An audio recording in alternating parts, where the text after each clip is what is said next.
ce qui concerne ce qui se passe en Afrique et surtout au niveau donc voilà maintenant du Burkina Faso. Non, nous allons parler beaucoup plus du Gabon.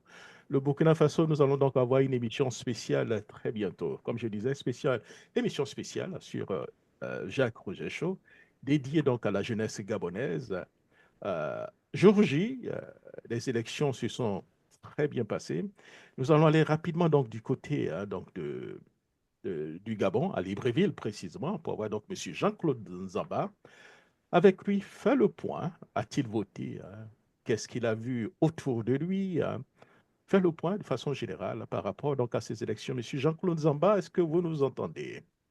Je vous entends 5 sur 5 ou pour dire, comme on dit ici, 12 sur 12. Ah, 12 c'est 12. et pourquoi 12 sur 12 et non 5 sur 5? Parce que c'est le 12 avril, qui est le début donc de la Cinquième République du Gabon, sur la Constitution. Aujourd'hui, on aura un président élu par les Gabonais. Et à l'issue de cette élection, nous rentrerons dans la Cinquième République. Mhm. Donc, le mot qui passait ici, c'est que le 12 sera le jour où nous allons vraiment pouvoir exprimer de façon libre, de façon concertée, dans une sécurité euh, indéniable, notre vote, et sachant que notre vote sera respecté, qu'il n'y aura pas de triche, qu'il n'y aura pas de coupure d'Internet, et ainsi de suite. Mhm. Il y a un peu l'écho. Est-ce que vous avez donc un autre appareil qui est aussi allumé? Il y a un peu l'écho autour de vous. Mon téléphone peut-être, Peut-être ça doit expliquer. mais bon. Alors, on reviendra un peu tout à l'heure. De façon générale, à M. Jean-Claude Nzamba, comment vivez-vous cette élection? On peut dire c'est un moment d'espoir ou un peu de scepticisme selon vous? C'est un moment d'espoir.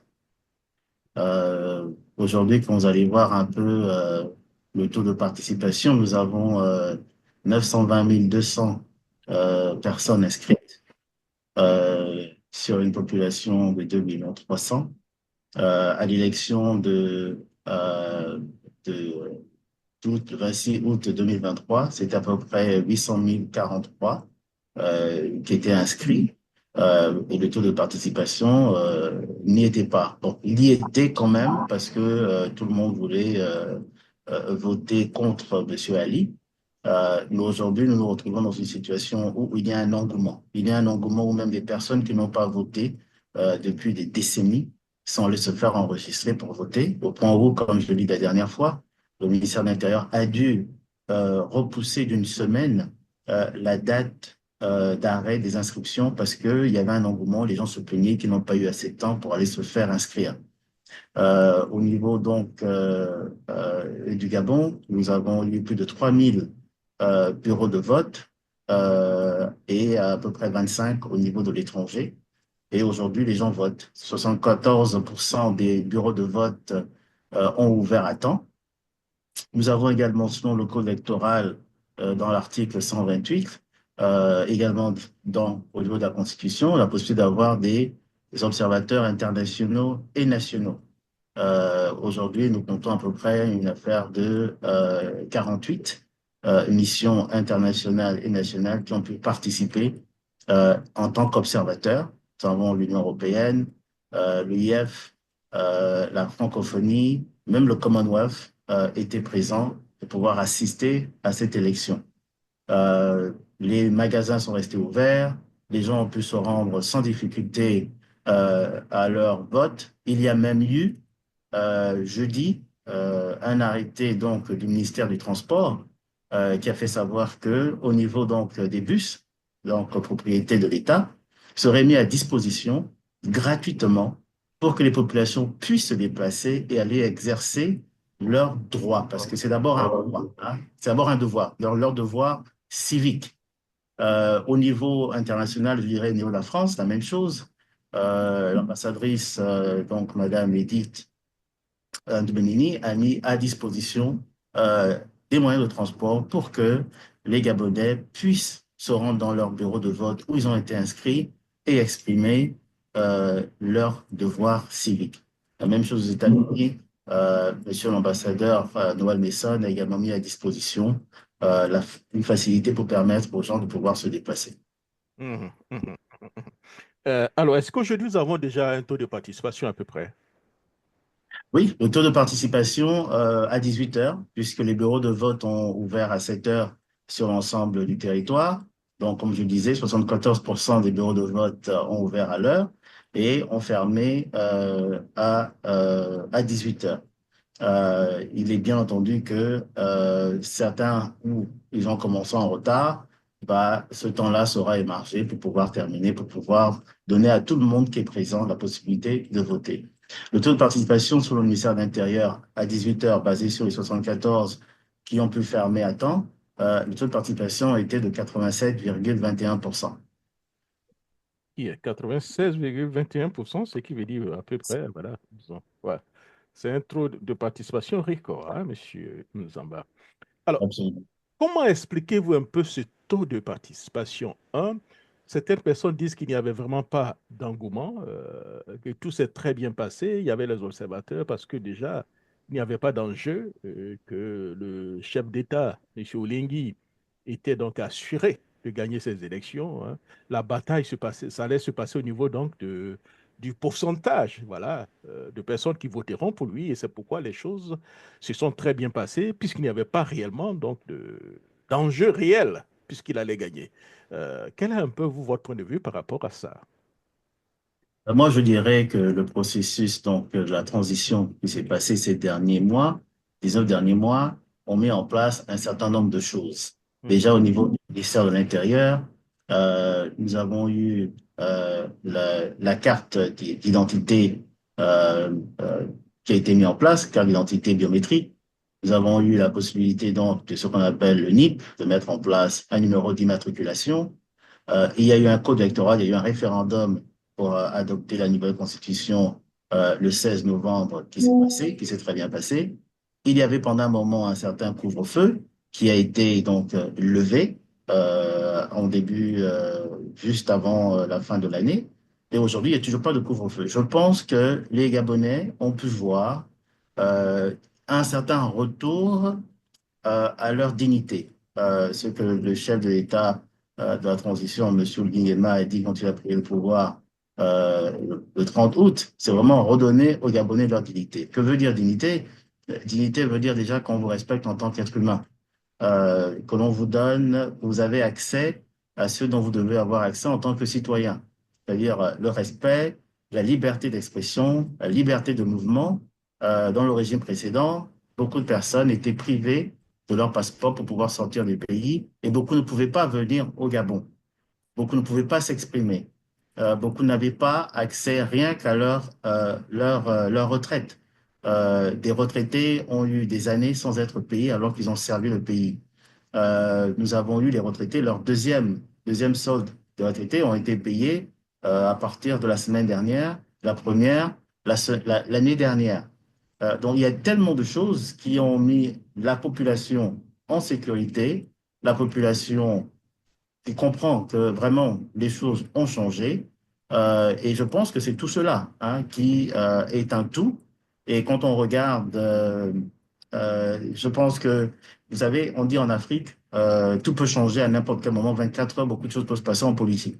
Mhm. Dès l'instant où le CTRI a demandé à avoir un dialogue inclusif, je pense, c'était de dire, nous allons demander à tous les Gabonais, quelles que soient leurs obédiences, quel que soit leur parti auquel ils étaient auparavant, et quel que soit leur niveau voilà, hein, intellectuel, de venir participer et ensemble, nous allons créer une nouvelle constitution.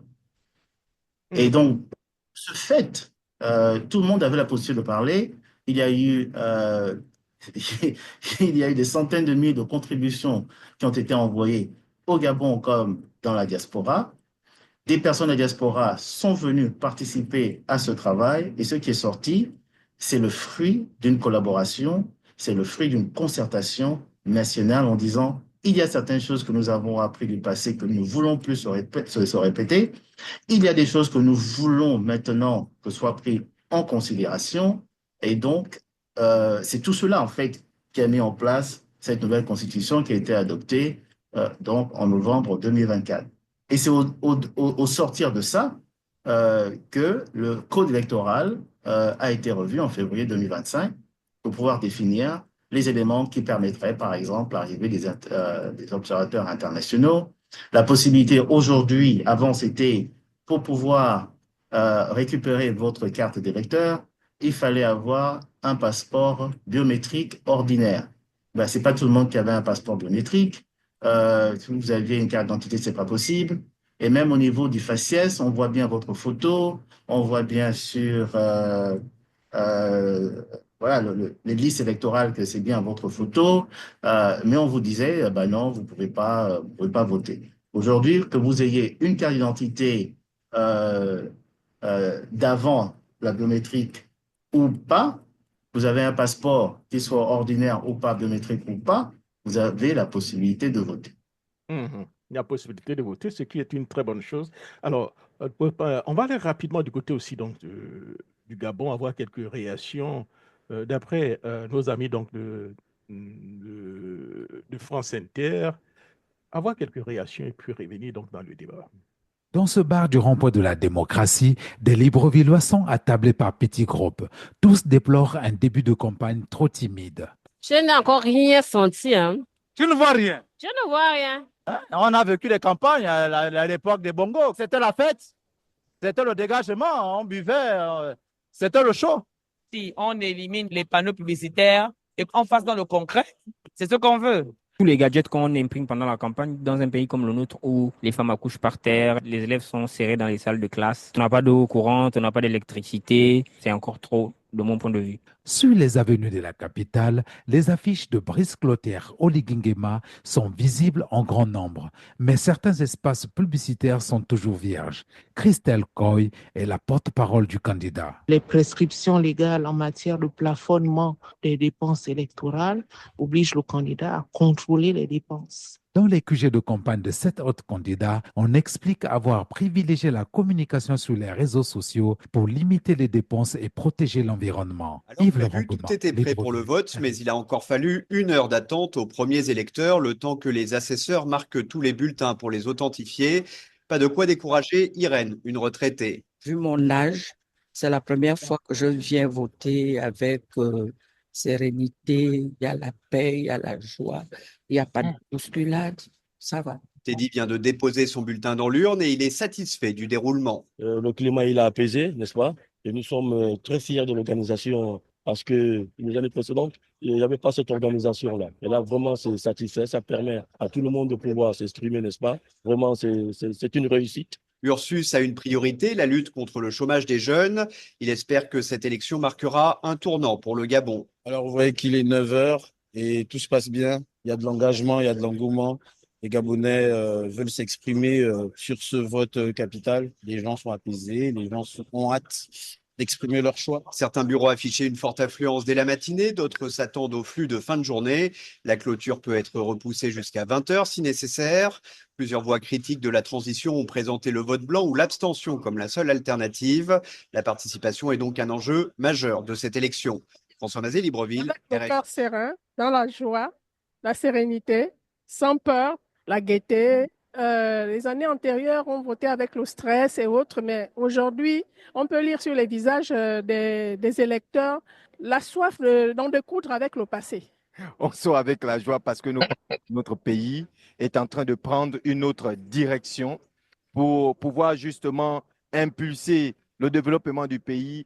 On veut voir les actes pour le pays, le chômage, l'habitat, l'école, les universités. C'est ce que j'aimerais voir dans le futur. On veut quelqu'un qui amène l'espoir, l'idéal du Gabon dans le bon sens, qui peut, n'est-ce pas, Voilà, c'était donc la réaction à chaud de quelques Gabonais au micro de nos amis donc de Radio France Internationale. De façon résumée, je crois que M. Jean-Claude Nzamba a parfaitement bien résumé un peu ce qui se passe au niveau donc du Gabon.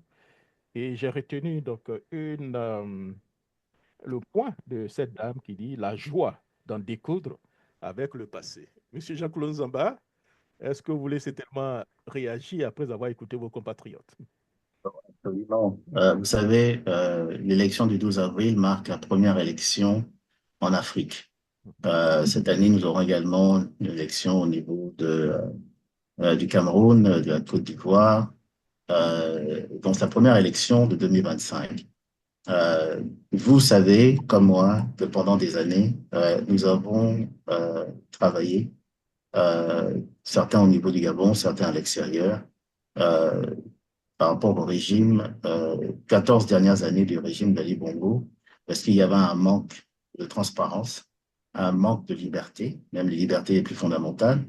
Le Gabon a souscrit aux droits de l'homme à l'ONU, mais déjà, le fait qu'on vous prive de votre passeport pour pouvoir sortir, les entrées et sorties, l'accès à certains éléments de l'administration était interdit à certains, une gabégie au sommet de l'État, 20% des personnes au niveau de l'État profitaient donc de toutes les richesses. Le Gabonais vivait à moins de 1,90 $ par jour. Des écoles pléthoriques, des hôpitaux où les femmes accouchaient à même le sol, des routes complètement délabrées, un manque vraiment, un manque assez ahurissant d'électricité, d'eau potable. Tout cela a fait en sorte que beaucoup de Gabonais n'y croyaient plus et beaucoup ne pensaient même pas qu'aller voter allait changer quelque chose parce que le vote n'était pas respecté. Les personnes que les Gabonais choisissaient n'étaient pas la personne qui prenait le pouvoir.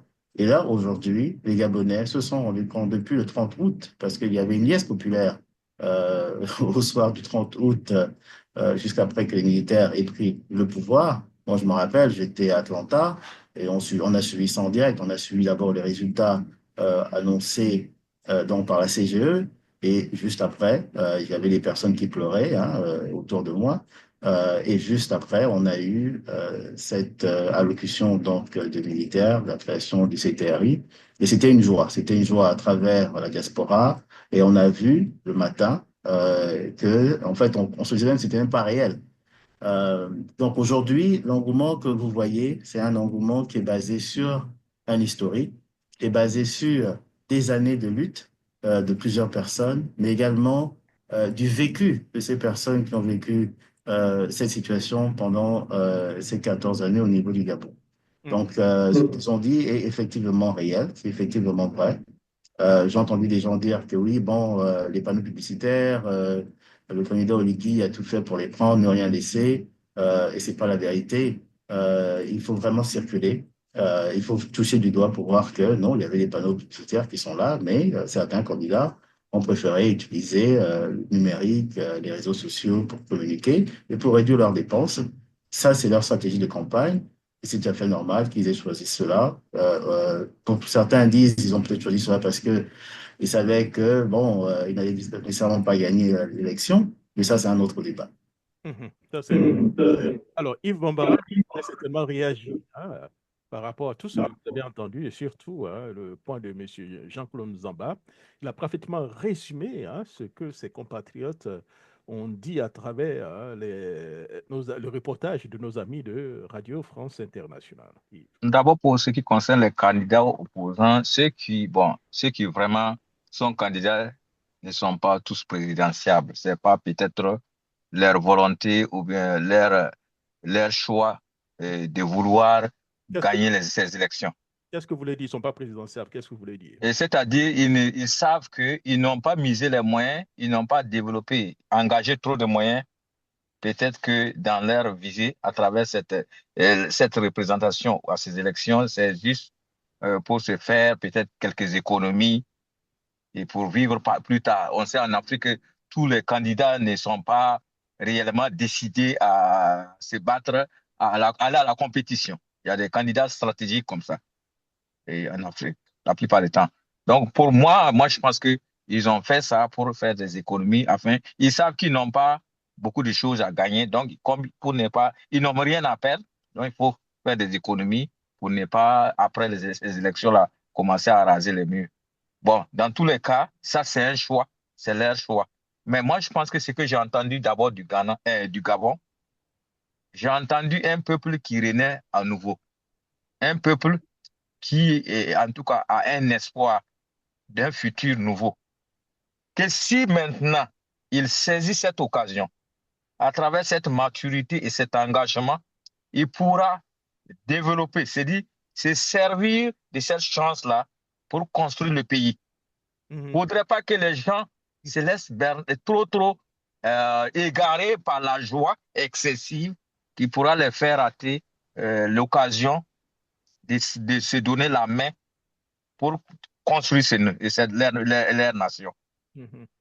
Et deuxièmement, je ne voudrais pas aussi que, voilà, Dieu merci, hein, ce que je disais tantôt, que le changement n'était pas aussi comme une césarienne, un accouchement césarienne, parce qu'on a senti, on sent à travers ce micro-trottoir des médias que ceux-mêmes qui ont perdu le pouvoir, et j'ai même vu le RPG qui a rejoint, il soutient le candidat Oligui. Ça veut dire qu'il n'y a pas une fracture majeure. Le PDG, vous voulez dire. Le PDG, vous voulez dire. Le PDG, du moins. PDG, voilà. Donc, ça veut dire que comme il n'y a pas de fracture majeure, ils s'en servent pour écrire une nouvelle page, tourner cette page-là, et surtout, c'est dire que si je n'ai pas gagné cette fois-ci, je vais accompagner la construction du pays et attendre aussi une autre chance qui nous sera donnée, je crois, dans 7 ans, non, le mandat présidentiel. Pour les législatives, ça sera Non. législatif de quand, M. Jean-Claude Nzamba?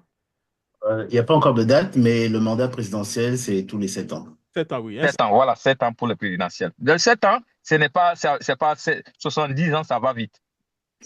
Merci beaucoup à M. Yves Bambara. M. Jean-Claude Nzamba, vous avez parlé de ce taux de participation au-delà donc de 96%. Nous avons vu beaucoup de jeunes s'impliquer. La jeunesse était un peu au four au moulin. Est-ce qu'on peut dire que cette présidentielle peut-elle vraiment changer le quotidien des jeunes? Oui, absolument. Vous savez, déjà, il faut arriver à comprendre quel est ce quotidien des jeunes. L'un des piliers, président donc Brice Clotaire de Nguema, et la jeunesse, donner à cette jeunesse la possibilité soit d'aller dans l'entrepreneuriat ou d'être bien formé. Nous avons un souci souvent que nous retrouvons en Afrique, qui est cette inadéquation formation-emploi. La première raison, en fait, même de ce chômage souvent élevé de la jeunesse, qui généralement aussi au niveau de 36%, c'est l'inadéquation. Formation-emploi. Nous formons des jeunes dans des domaines où il n'y a pas d'emploi. Ces dernières années, nous avons eu, non seulement par rapport au Covid, une réduction donc au niveau des investissements directs étrangers, les IDE, et également le fait que nous nous retrouvons avec des entreprises qui viennent dans des domaines techniques et nous n'avons pas des personnes qui ont été formées dans ces domaines. Il n'y a pas de jeunes. Vous voyez? Et cela fait en sorte qu'aujourd'hui, nous nous retrouvons avec à peu près 40 000 jeunes qui sont sans emploi. Dans ces 40 000 jeunes, nous avons 25% qui commencent à développer des troubles d'anxiété et de dépression parce que certains sont allés à l'école, les parents ont dit allez-y à l'école, et ils se sont retrouvés devant des situations où ils sortent avec un diplôme mais n'arrivent pas à trouver un emploi. Ouais. Et à ce sujet même, le ministre du Travail, M. Adrien, avait fait savoir qu'il faut également les parents essaient de s'impliquer en parlant aussi aux enfants en disant c'est vrai que tu veux aller faire, je sais pas, tu veux aller faire les études de latin, mais les études de latin ne vont pas nécessairement te donner une grande opportunité au niveau du travail. André, au début des années, au début des indépendances, René Dumont avait dit l'Afrique est mal partie. Pourquoi il a dit l'Afrique est mal partie? C'est parce que il s'est rendu compte que l'Afrique francophone était plus engagée donc par les anciens colons sur juste l'exploitation de nos richesses, voilà, de nos richesses du sous-sol. Et que lui qui était agronome et un sociologue avait bien compris que pour vraiment un développement effectif, il faut développer les domaines agricoles et les domaines techniques. C'est à travers ces domaines techniques, dans les sciences, dans les technologies, dans tout ce qui est métallurgie et dans ce qui est agricole, que vous pouvez vraiment développer un socle industriel qui vous permettra de bien avancer. Cela n'ayant pas été fait, n'ayant pas été, je ne sais pas si c'était de façon volontaire par le colon, a fait en sorte que nous avons, des années après année, nous produisons des jeunes qui sortent d'école et qui ne trouvent pas de l'emploi. Voyez? Donc aujourd'hui, quand le président Brice Olignyema a dit la jeunesse est une de ses priorités, il dit son opposant, ce n'est pas un tel, un tel, un tel. Pour lui, son opposant, c'est le manque d'employabilité des jeunes, c'est le problème d'eau et d'électricité, le problème de la jeunesse, les problèmes de santé, et ainsi de suite. Donc, il a ces 6 piliers dans lesquels il mentionne clairement quels sont les piliers prioritaires sur lesquels il va travailler. Mais il a également décidé de mettre en place, il a créé une banque de l'entrepreneuriat qui s'appelle la BCEG, et il a dit qu'il va augmenter la capacité de cette banque de 20 milliards pour pouvoir accompagner cette jeunesse dans l'entrepreneuriat. Donc, tout cela sont des éléments qui montrent à suffisance les priorités du président Brice Clotaire Olignyema. Aujourd'hui, en Afrique, nous avons entre 60 et 70% de la population qui est jeune. Si on ne se focalise pas sur cette jeunesse, on ne pourra jamais avoir un développement durable. Et cette jeunesse est prête à travailler. Cette jeunesse ne demande qu'avoir une opportunité pour pouvoir montrer qu'elle est capable. Et si on ne l'accompagne pas, bon, on va se retrouver Durant dans des les années de situations, prospérité, même les on va se retrouver dans des situations comme ce que nous voyons où nos jeunes essaient de traverser l'Atlantique en pensant que en Europe, la vie est meilleure, ou alors en allant dans du banditisme. À ce moment-là, on ne peut pas avoir un développement économique, social, périn sur le long terme. Donc, c'est quelque part détruire une nation en ne se focalisant pas sur cette jeunesse qui fait la grande partie de cette population. Mais de façon générale, qu'est-ce que vous a vraiment marqué dans cette campagne? Je sais que vous aviez dit beaucoup de choses, mais si vous devez résumer, qu'est-ce qui vous a vraiment marqué dans cette campagne? Ce qui m'a beaucoup, il y a plusieurs choses qui m'ont énormément marqué sur cette campagne. L'une des choses pour moi a été le contact. Le contact que M. Brice Clotaire Olignyema a eu avec sa population. Le dernier jour de la campagne était normalement le jour. La campagne se termine le vendredi à 23h59. Il a fait un tour de ville, il est allé dans tous les quartiers, les petits quartiers, les grands quartiers. Mais c'est pas juste d'hier, c'est quelque chose que depuis, il suit de près ce qui se passe dans le quotidien des Gabonais. Il suit de près les familles qui se retrouvent en détresse. Les familles qui se retrouvent en détresse sont contactées soit par lui, soit des personnes qui l'envoient, parce qu'il veut s'assurer que ses compatriotes soient pris en compte et soient accompagnés dans les difficultés de la vie qu'ils peuvent rencontrer. Il est à l'écoute de sa population. Vous savez, un leader qui n'a aucune information, qui n'est pas à l'écoute de sa population, n'est pas un vrai leader. C'est vrai qu'il faut avoir des relais. Un président ne peut pas tout faire. Mais un président doit toujours avoir des canaux spéciaux qui lui permettent d'avoir non seulement la vraie information et s'assurer que quand il donne un ordre, cet ordre est exactement exécuté comme il le veut. Ce qui m'a beaucoup marqué, comme je le disais au départ, c'est ce contact avec la population et voir comment cette population réagit devant ce leader qui l'a emmené à comprendre qu'il n'était pas un peuple oublié, qui n'était pas un peuple qui n'allait jamais décoller. Et aujourd'hui, comme l'a si bien dit M. Bambara, nous avons une opportunité incroyable de bâtir ce pays. Nous avons une opportunité de travailler, chacun dans son domaine d'expertise. Et effectivement, il ne faudrait pas, et nous n'allons pas, nous dire que, d'accord, nous avons pu avoir une élection démocratique et nous avons élu le président que nous voulions. Maintenant, nous allons attendre qu'il fasse le travail. Non, c'est tous les Gabonais et Gabonaises, c'est tous les Gabonais qui soient d'adoption ou de souche, que ce soit les Gabonais de la diaspora ou du Gabon, qui doivent participer, accompagner notre président sur cet essor vers la félicité pour le Gabon, pour que le Gabon puisse reprendre sa place sur l'échiquier international. Vous savez, nous qui étions à l'étranger, le Gabon était devenu un sujet de moquerie. Le Gabon était à terre, piétiné, et c'était, pour nous, ça nous faisait beaucoup mal. C'est pourquoi, pour nous, il est essentiel et important que nous puissions accompagner notre président, le bâtisseur, M. Brice Clotaire Nguema. Et nous allons le faire, et nous nous préparons pour ça. Beaucoup se préparent depuis. Il y a beaucoup de choses sur lesquelles nous travaillons, et vous ne serez pas déçus par rapport à ce que les Gabonais vont faire, non seulement pour le Gabon, mais également pour l'Afrique, parce que pour nous également, comme avait dit Kwame Nkrumah, si le Ghana a son indépendance et d'autres pays africains n'ont pas leur indépendance, c'est que le Ghana n'est pas nécessairement libre. Chose aussi, pense de débat entre les candidats. Certes, les candidats ont eu la possibilité donc de présenter leur programme devant les Gabonais, mais le débat contradictoire n'a pas eu lieu. Beaucoup de Gabonais auraient voulu avoir un débat Oligui Nguema et puis Alain Binze. Qu'est-ce que vous en pensez? Ça aurait été quand même un moment historique, n'est-ce pas? Oui, mais c'est quelque chose qui ne s'est jamais passé au niveau du Gabon. Et même, je dirais même, au niveau de l'Afrique subsaharienne, on voit ça rarement. C'est quelque chose qu'on a vu en Occident, qu'on a vu aux États-Unis.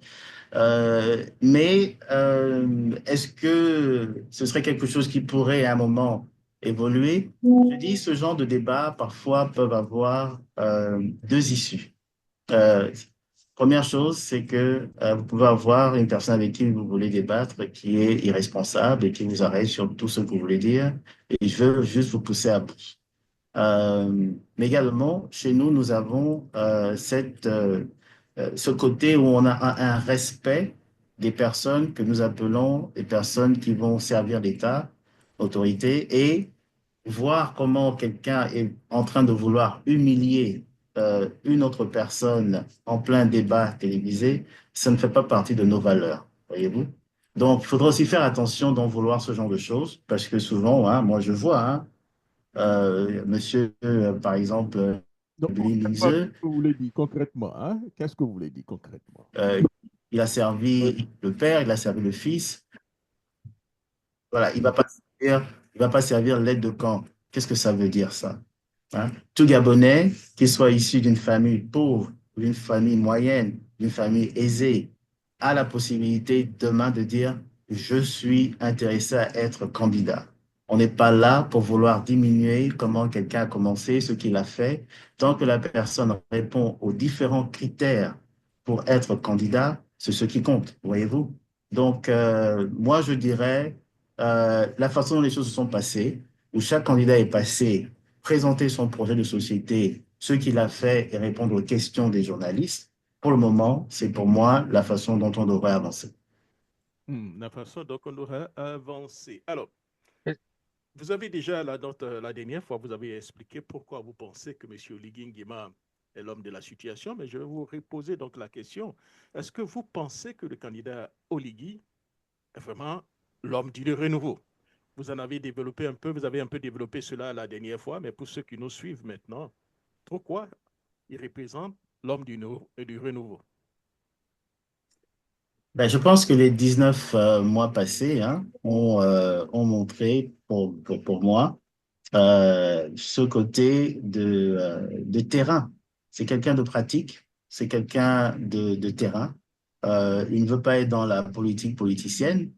Il a pris à bras de corps pas mal de problèmes qu'il a trouvés. La dette extérieure du Gabon a été payée. Il reste la dette intérieure. Il y avait des problèmes de coupure et d'eau. Il a essayé de bouger du mieux qu'il pouvait. Il a trouvé des solutions à court terme, par exemple avec la société Kaper Powership de Turquie. Des routes dans des endroits où les gens avaient du mal à circuler ont été bétonnées. Vous savez, au Gabon, on nous a dit pendant des années que pour construire 1 kilomètre de bitume, ça coûtait dans les 10 milliards.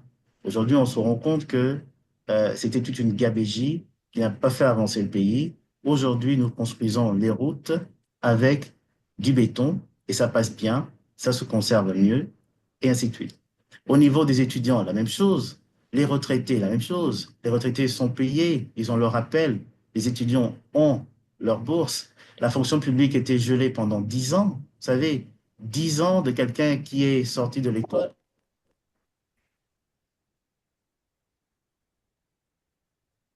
Allô? Monsieur, nous entendons? Allô? Voilà. Oui, nous Oui, entendons. c'est ça? Oui, allez-y. Oui. Voilà. Vous savez, quelqu'un qui est sorti de l'école il y a 10 ans et qui doit attendre 10 ans, qui a dû attendre 10 ans avant d'être employé, vous avez presque oublié tout ce que vous avez appris. Et votre famille, moi j'écoute, hein, j'ai entendu beaucoup de familles qui disent, nos jeunes, on s'est évertué, on a dépensé pour les envoyer à l'école, parfois à l'étranger, ils reviennent, ils sont toujours à la maison, ils n'arrivent pas à trouver de l'emploi. Et, et pendant ce temps, nous avions des personnes, moi j'ai reçu aujourd'hui une vidéo d'une dame qui vit dans un endroit où les dernières pluies ont fait en sorte que bah, l'eau est montée, arrive jusqu'à la ceinture. Et juste à côté, elle voit un alligator, pas un alligator, mais un python qui est en train sûrement de manger un silure. Voyez? Les gens vivaient dans une précarité que personne avait du mal à croire. Et à toutes ces personnes, il y a ce sentiment que oui, quand j'ai un souci, je peux aller à certains endroits, on m'écoute, on prend mon dossier. Avant, les gens avaient l'impression de ne pas exister.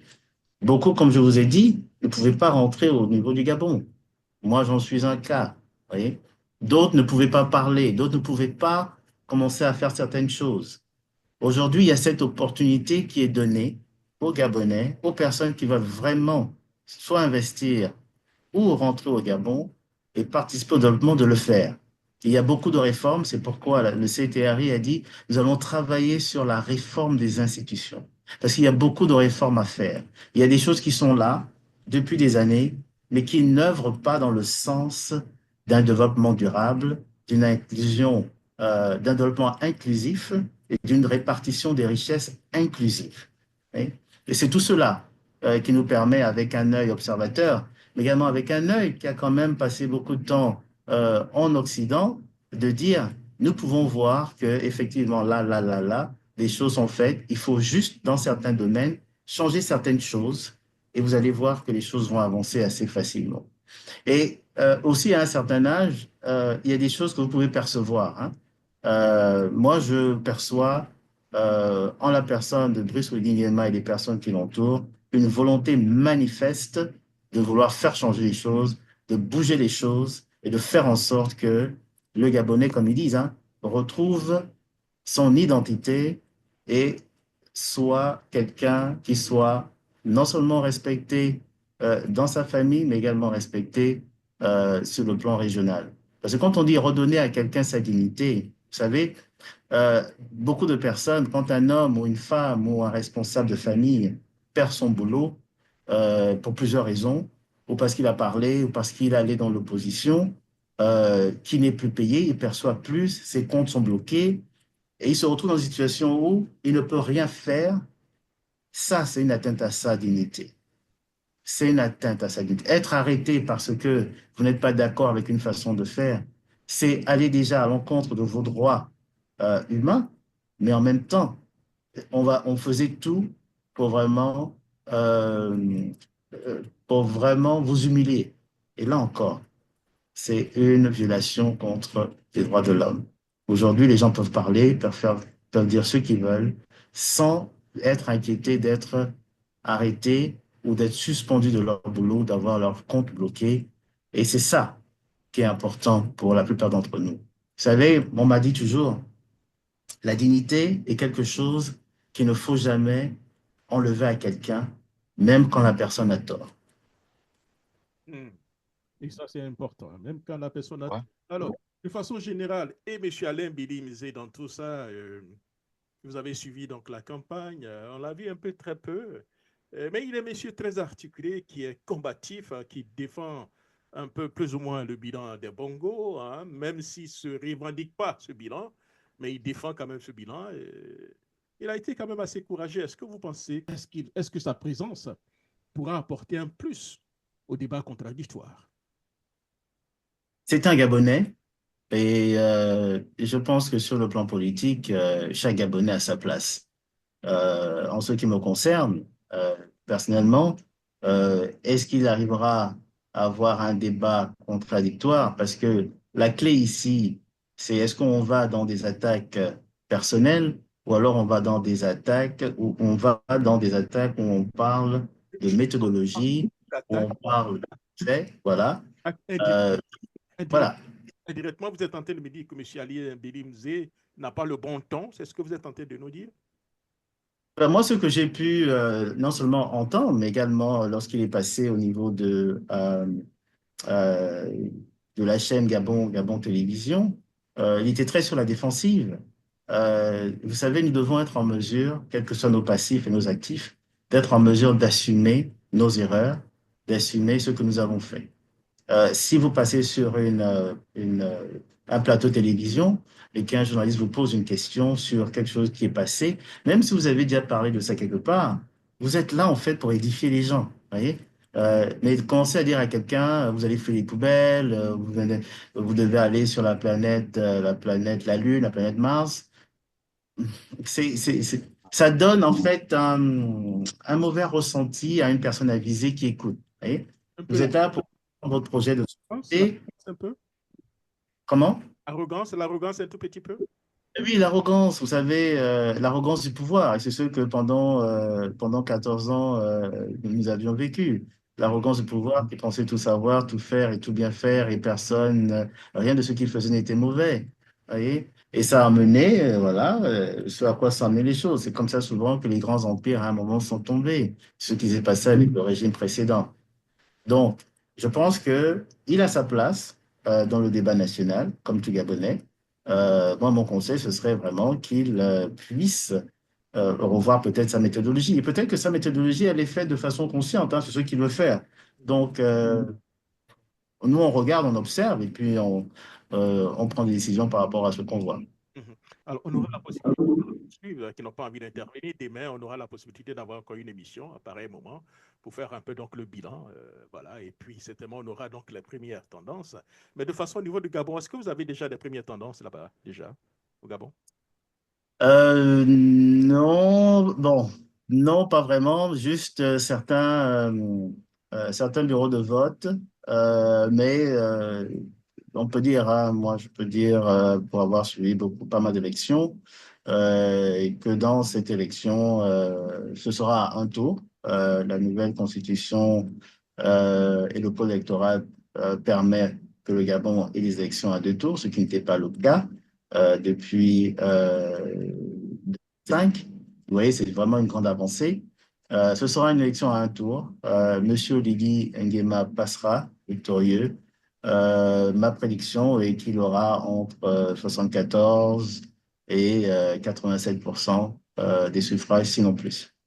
Voilà, 74% de score un peu politique, un tout petit peu. Voilà. Alors, Yves, vous avez écouté un peu notre frère, monsieur Jean-Claude Nzamba, qui est très, disons, optimiste hein, pour le Gabon. Et il pense que monsieur Olengui peut être, pour ne pas dire, l'homme de la situation, pour redonner encore l'espoir donc aux Gabonais. Alors, monsieur Yves, vous et moi, nous avons animé donc beaucoup d'émissions donc dans beaucoup de pays avec beaucoup donc de propositions dithyrambiques, élogieuses, laudatives avant donc les élections. Mais une fois élus, le plus souvent, hein, c'est un peu la catastrophe. Est-ce que vous voyez que dans ce cas du Gabon, le Gabon risque de faire un peu l'exception, monsieur Le Guy risque de faire l'exception, qui sera certainement le président que tous les Gabonais attendent? Et si vous avez remarqué lors de ma seconde intervention de cette émission, j'avais attiré l'attention sur la déconcentration. C'est le mot que je cherchais, la déconcentration après les élections. Et que j'invitais tous les Gabonais et toutes les Gabonais et tous les Gabonais et Gabonaises à se donner la main. Que c'était la première mi-temps, la transition, la première mi-temps. La seconde mi-temps commence avec le vrai travail, qui sera incessamment après les élections, les résultats. Donc j'invite encore une fois que les peuples gabonais, surtout mon frère Jean-Claude, n'est pas vraiment à sauver notre tête, l'honneur de l'Afrique. Que à la sortie de ces élections-là, quels que soient les candidats qui seront élus, je crois bien que Oligui est partant favori. Que si c'est Oligui et le président Brice Oligui Nguema qui est élu, qu'il garde toutes les promesses qu'il a faites pour que notre tête-là, demain, nous puissions oser lever la tête et donner des conseils et bien entendu, être écoutés. Sinon, si nous continuons à répéter les mêmes choses, finalement, les jeunes vont nous lapider et nous obligeront à nous taire à jamais jusqu'à la vieille parce que nous sommes en train d'aller vers je peux dire même, nous sommes allés au virage même d'abandonner le rang de la jeunesse. Donc, pour revenir maintenant au candidat Oligui, lorsqu'il y a eu le coup d'État, moi, personnellement, j'étais d'abord optimiste, mais vu ce qui s'est passé en Afrique de l'Ouest, là, j'ai soufflé, en tout cas, un ouf de soulagement le 30 août. Après, j'ai commencé à me poser des questions. Je me posais des questions chaque nuit. J'ai dit, est-ce que nous ne sommes pas en train d'assister à la répétition parce que le pouvoir est en Afrique comme un poison. Lorsqu'on commence à le boire, à le prendre de jour en jour, ça devient de la drogue. Comme de la drogue, bien sûr. Comme de la drogue, voilà, je préfère ça. Donc maintenant, moi, quand j'ai vu en Guinée, au Mali d'abord, ensuite en Guinée, au Burkina, au Niger, au Tchad, j'ai commencé à attendre dans une patience vraiment curieuse. Et lorsque j'ai vu que les libertés fondamentales, c'est-à-dire les libertés élémentaires, individuelles et collectives, ont été préservées, j'ai commencé à dire, vraiment, il y a peut-être que le Gabon fera une exception. Et au fil du temps, j'ai vu les réformes qui ont été engagées sur le plan économique, les réformes même institutionnelles et constitutionnelles.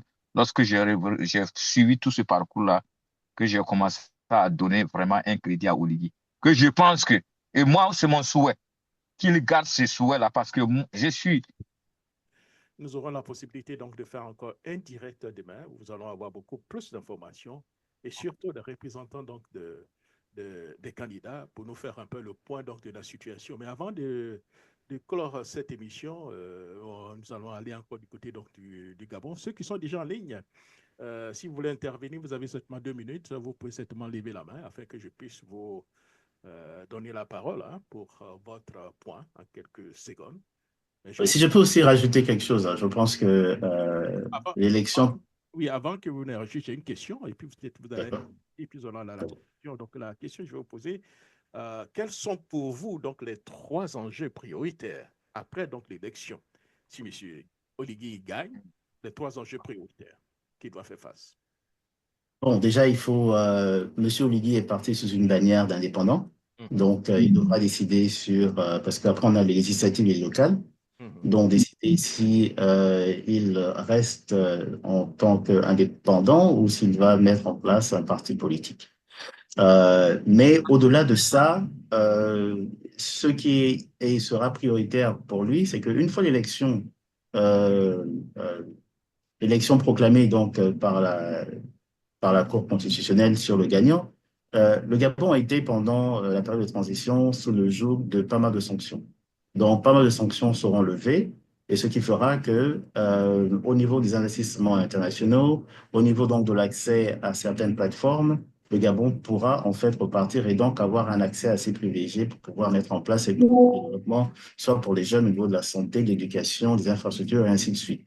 Donc, ces 2 choses iront vraiment en parallèle. Et puis, c'est s'assurer que ce qu'il dira, c'est qu'il n'est pas le Gabonais, il n'est pas le président de ceux qui l'ont élu, il est le président de tous les Gabonais. Et de ce fait, je peux revoir un peu mes prédictions. Je pense qu'il passera tranquillement, tranquillement, il peut facilement passer avec plus de 90% des voix. Mais je pense qu'en termes de priorité, c'est donc rapidement mettre en place un parti politique, s'assurer que toutes les sanctions dont le Gabon était sous le joug pendant 19 mois soient levées. Et il y a eu, sur le plan médiatique, que ce soit le ministre des Affaires étrangères et lui-même, Ils ont fait un travail exceptionnel pour s'assurer que certaines sanctions soient enlevées et que certaines choses soient négociées. Et troisièmement, c'est vraiment à toutes ces personnes à qui il a suscité un grand espoir, comme le disait M. Bamba, de s'assurer que ce travail soit fait pour que cette flamme, cet espoir ne disparaisse pas. Donc, il faudra mettre en place des actions sur le court terme, sur le moyen terme et sur le long terme. Le court terme, pourquoi? Pour que les gens tout de suite voient qu'ils ont fait un bon choix. Moyen terme, donc continuer donc à garder cet espoir. Je pense que cela sera ses priorités et de s'assurer également qu'autour de lui et avec lui, une équipe choc, une équipe dynamique, une équipe qui a la même vision, une équipe qui va travailler de façon inlassable pour l'accompagner et accompagner le Gabon pour arriver donc à cette vision que le président de la République, Brice Clotaire Nguema, a donnée à cette population qui n'y croyait plus. Voilà. J'ai une question pour Jean-Claude. Ben, rapidement, allez-y, rapidement. Voilà, et certains Africains, et les panafricanistes nouveaux sont en train, j'ai suivi certaines de leurs critiques sévères même envers le président Brice Oligui Nguema, qui disait que c'était une marionnette de l'Occident. Alors, est-ce que vous pensez que Jean-Claude, après les élections, si toutefois Brice passait, il faille renégocier certains contrats, certains accords avec surtout les puissances occidentales et toutes les puissances extérieures. Est-ce que vous ne pensez pas que ces nouveaux contrats pourront permettre de contredire ce que certains Africains sont en train de penser sur le candidat Brice?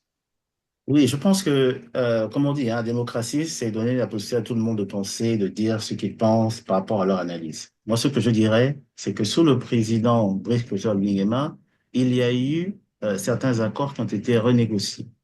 L'achat de la compagnie Assala a été fait sous le président Brice Nguema et d'autres également. Nous avions Tuilo, dans laquelle l'État gabonais ne percevait que 0,18% des revenus pétroliers. Ça a été négocié ce mois de mars, voyez-vous. Et ça, c'était des sujets sur lesquels les autorités avant n'avaient pas le courage d'avancer ou de discuter. Le président Brice Oligui Nguema a également dit, et il a dit, qu'il va revoir certains contrats. Il y a certaines choses qui vont être revues, renégociées. Il a même dit qu'en termes au Gabon, nous avons une base militaire française, le 6e Lima, et il a dit qu'il a demandé à ce que ce bataillon n'ait plus de chars sur le Gabon. Donc, ça sont des choses qu'il a dit de façon récente pendant ces 19 mois, et il a montré qu'il n'avait pas peur de négocier certaines choses quand il fallait le faire pour l'intérêt du Gabon. Vous savez également, en politique, tout se passe par intérêt. Le général de Gaulle l'a dit, on l'a vu un peu partout. Les Occidentaux, ils vont vouloir négocier ce qui les arrange, mais c'est également à nous de nous retrouver avec des leaders qui pensent d'abord à leur pays. Les autres, on ne les en veut pas parce qu'ils pensent d'abord à leur pays. Nous avons besoin de leaders qui pensent d'abord à leur pays. Et avoir un président qui est engagé, parce qu'ils ont pris un risque. Vous savez, le 30 août, ils ont pris un risque. Ils auraient pu se faire dégommer et ça allait aller très loin parce que le régime qui était là était prêt à en découdre avec la population juste après les élections. Donc, pour des personnes qui ont pris un aussi grand risque, s'asseoir et négocier ou renégocier certaines choses ne les ferait pas peur. Maintenant, c'est la façon de faire, sachant que le Gabon doit être un État souverain et qu'il a accès à certaines de ces matières premières, que ces matières premières soient transformées, soient redistribuées de façon équitable au niveau de tout le peuple gabonais. Également de penser aux générations futures, penser aux jeunes, penser à l'eau, l'électricité, l'éducation, la santé, l'agriculture et tous ceux qui font partie des 6 piliers importants, prioritaires de Brice Clotaire Oligui Nguema. Voilà, merci beaucoup. Nous sommes à la fin de notre émission. Rapidement, Yves, en 30 secondes, votre mot de fin. Ou bien mot de fin. Bon, en 30 secondes, je dirais d'abord merci aux frères qui ont représenté le Gabon, bon courage et surtout une très grande chance et je reviens encore sur la déconcentration, qu'ils puissent rester concentrés, unis et solidaires pour bâtir un Gabon nouveau. Voilà, merci beaucoup Yves Bambara. Monsieur Jean-Claude Nzamba, votre mot d'espoir en entendant l'émission de demain. Déjà, c'est pour féliciter le président de la Ve République, Monsieur Brice Clotaire Oligui-Nguema, Vous l'annoncez pour, ouvertement déjà, hein? Vous l'annoncez déjà, pour une élection, pour une campagne brillante et une élection où les Gabonais sont descendus pour montrer aux yeux du monde que le Gabon et les Gabonais prenaient à corps leur avenir et leur futur. Voilà.